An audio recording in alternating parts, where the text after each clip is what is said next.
दोस्तों जय हिंद। मैं हूं शम्स तबरेज और आप देख रहे हैं टाइम्स रिपोर्टर। अगर आप सोच रहे हो कि 8 तारीख को सिर्फ ईरान ने ही पलटवार किया, ईरान ने ही अकेले हमला किया, इजराइल पर लगातार सिर्फ ईरान ने ही निशाना साधा, तो यह बात बहुत आधी अधूरी है। इजराइल के खिलाफ सिर्फ ईरान ने ही मोर्चा नहीं खोला, बल्कि लेबनान की तरफ से हिजबुल्लाह ने भी समन्वय में बाकायदा इजराइल पर हमला किया। और सिर्फ लेबनान तक ही मामला महदूद नहीं है, यह मामला यमन के हूथी अंसारुल्लाह तक भी पहुंचता है। हूथियों ने, अंसारुल्लाह ने इजराइल पर हमला किया, इजराइल के स्ट्रेटजिक लोकेशन को टारगेट किया, हिट किया और दावा भी किया कि हमने बहुत ही कामयाब तरीके से अटैक किया, हमला किया। बाकायदा लेबनान के समर्थन में, इराक के समर्थन में उन्होंने अपना बयान जारी किया और हमले का दावा किया। इसके साथ ही यमन के अंसरुल्लाह यानी हूथीज ने यह भी ऐलान कर दिया कि अब बाबल मंदब यानी लाल सागर के इलाके में इजराइल या इजराइल से ताल्लुक रखने वाले इजरायली जहाज अब नहीं नजर आएंगे। वहां आएंगे तो हम उनको रोक देंगे, तबाह कर देंगे, डुबो देंगे, उस इलाके से नहीं गुजरने देंगे, क्योंकि अब यमन की नाकेबंदी लागू हो गई। अब देखिए सबसे बड़ी मुसीबत क्या है अमेरिका के लिए। अमेरिका के लिए ईरान का न्यूक्लियर डील एक सबसे बड़ा मसला था। वो न्यूक्लियर डील करने के लिए मजबूर करना चाह रहा था कि ईरान न्यूक्लियर डील के लिए राजी हो जाए, हमारे तय शर्तों पर तैयार हो जाए, वो कबूल कर ले और हमसे न्यूक्लियर डील कर ले। और दो दो बार उस पर हमला हुआ, और जब जब हमला हुआ तब तब न्यूक्लियर डील का बातचीत चल रहा था और बातचीत के बीच में ही उसके पीठ पर हमला हो जाता है।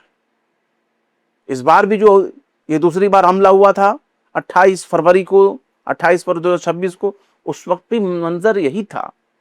मतलब बातचीत चल रही थी और फिर उस पर हमला हो जाता है अमेरिका और इजराइल के जरिए। अमेरिका ने बहुत तर्क दिए कि हमारे खतरा था, अगर हम हमला नहीं करते तो ईरान के पास न्यूक्लियर वेपन हो जाता, ये हो जाता, वो हो जाता। यहां तक कि खुद अमेरिका का नेशनल सिक्योरिटी एडवाइजर जो केंट, उसने रिजाइन कर दिया, ये इल्जाम लगाते हुए कि झूठ बोल रहे हैं, इन्होंने इजराइल के बहकावे में आकर के ईरान पर हमला कर दिया। तो डोनाल्ड ट्रंप को कोई असर नहीं पड़ा। डोनाल्ड ट्रंप गए थे उससे के साथ न्यूक्लियर डील करने, और न्यूक्लियर डील करने के चक्कर में समंदर का रास्ता भी ब्लॉकेज करवा बैठे।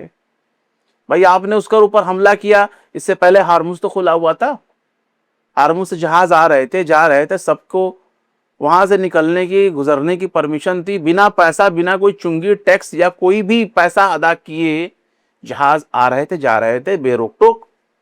लेकिन अमेरिका, इजराइल ने अपने ताकत का मिसयूज किया, गलत तरीके से उस पर इलीगल अटैक किया, उसके छोटे छोटे मासूम स्कूली बच्चों तक को नहीं छोड़ा, उन सबको मार दिया, उन सबका बेरहमी से कत्ल किया। 3000 से ज्यादा ईरान के आम शहरियों को कत्ल किया।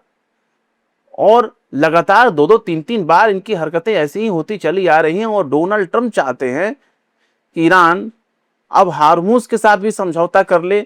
तो साहब बात बहुत दूर तक हो चुकी है। अगर ईरान खोल भी देता है, अगर हार्मुज, पहले बात तो खोलेगा नहीं, और वो पहले जैसे कंडीशन में अब नहीं आएगा। अगर वो खोल देगा तो वो अमेरिका से इंटरनेशनल अप्रूवल लेना चाहता है, वो अमेरिका से अपनी शरायत में हार्मूज पर अपना कंट्रोल, अपनी दावेदारी को कंफर्म करना चाहता है कि अमेरिका एक्सेप्ट करे कि हाँ, हार्मूज पर ईरान का कंट्रोल रहेगा। ईरान को हक है कि वो पर्यावरण टैक्स ले सके या कोई चुंगी ले सके, जहाजों के आने जाने पर कोई पैसा ले सके, उसको हक रहेगा।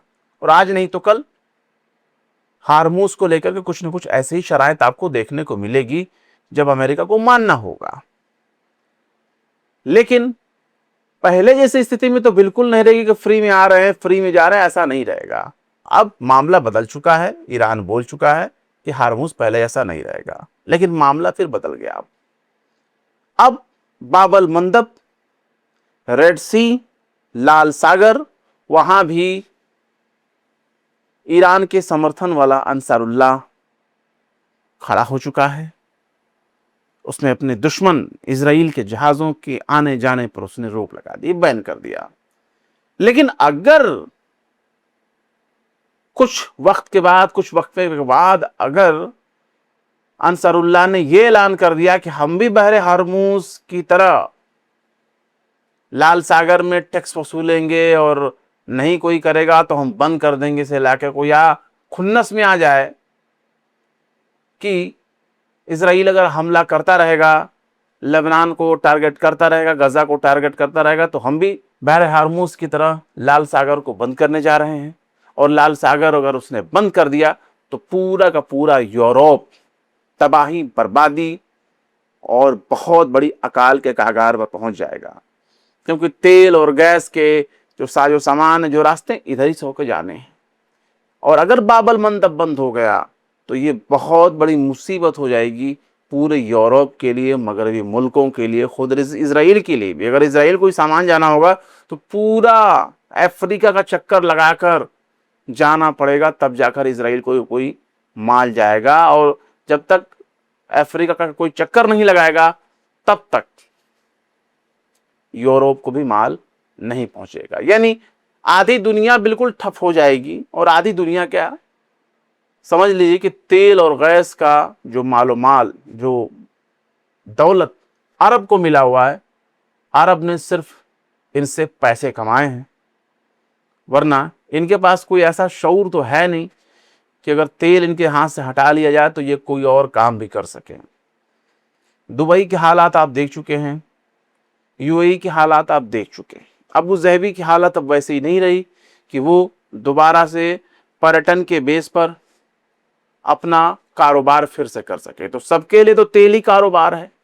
बेसिक जो नीड्स है, बेसिक जो जरूरत है वो तेल है। अगर तेल ना रहे तो इनके पास कुछ नहीं रहेगा। और तेल को लेकर गुजरने का 2 ही 3 रास्ते हैं। एक तो बहरे हरमुज जहां ईरान ने नाकेबंदी लगा रखी है, और दूसरा लाल सागर। और लाल सागर ने भी अगर इनको उंगली दिखाने शुरू कर दी, लाल लाल आग करना शुरू कर दिया, फिर तो इधर से भी दाना पानी बंद हो जाएगा। और हूती ऐसा ही करता हुआ नजर आ रहा है, वो कर भी देगा। फिलहाल क्या सोचते हैं आप अमेरिका, इजराइल और ईरान की इस जंग के बारे में, अंसारुल्लाह की एंट्री के बारे में, अंसारुल्लाह के जरिए लगाए गए नई पाबंदी के बारे में? अपने ख्यालात, अपने राय कमेंट करके जरूर बताएं। और हाँ, बेबाक, निष्पक्ष, स्वतंत्र पत्रकारिता को सपोर्ट करने के लिए हमारे इस चैनल टाइम्स रिपोर्टर को जरूर से जरूर सब्सक्राइब करें। और हाँ, बेल आइकन, घंटी वाला बटन जरूर दबा दें ताकि आपको हमारे चैनल पर आने वाले नए वीडियो की नोटिफिकेशन फौरन ही मिल जाए। फिर मिलते हैं किसी और वीडियो में एक नई खबर के साथ। शम्स तबरेज को दीजिए इजाजत। जय हिंद।